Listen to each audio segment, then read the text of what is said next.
Esselamu Aleyküm ve Rahmetullahi ve Berekatuhu. Ortaklar Xivada yine sentralni yol. Bize namba gerek.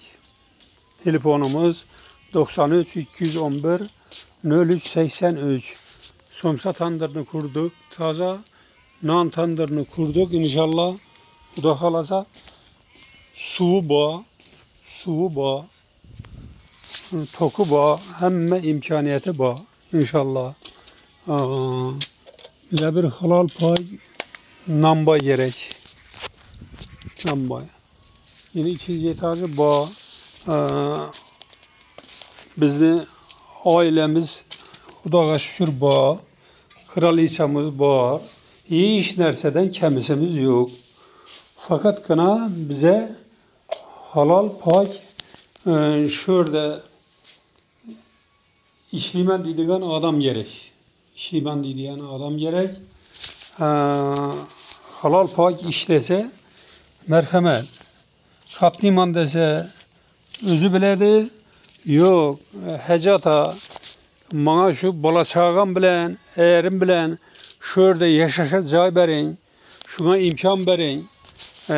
Ya ki pulum yok, ya ki falan muammalarım var dese berçe muammalarını yardım veremez. Bala çakası bilen gelip yaşayımı, eğri bilen gelip yaşayımı, erkek adam gelemi nambay bulup, eyal adam gelemi canımız bilen. Şunun için bize bir şunluğu adam gerek biz fakat şu gelen adamı hizmet kılamız, direktör olmuyoruz. Hizmet kılamız. Halal pay şu ilime hizmet kıladığın bir insan gerek.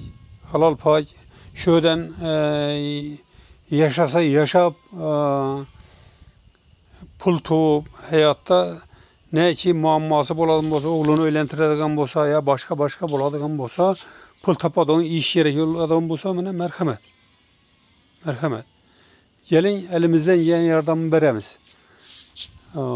Bu sentralni yol yine halk acayip halk verdim.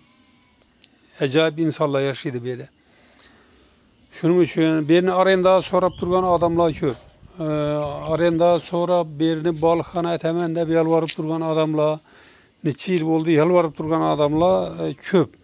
Ne için şu yalvarıp durgan insanlarını beredigan pulları bana gerekmedi. Ne için ular bir yerde gelip namakul işlerini kıladılar.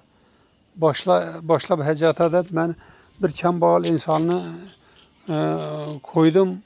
Öte namakul işlerini koydum. Namakul işlerini kıldı. Zordan çıkardım bir yerden.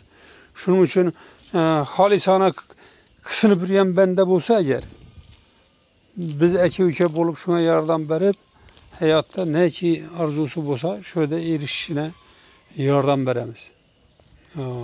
Merhamet, iş gerek buladığım bolsa telefon kırınlar.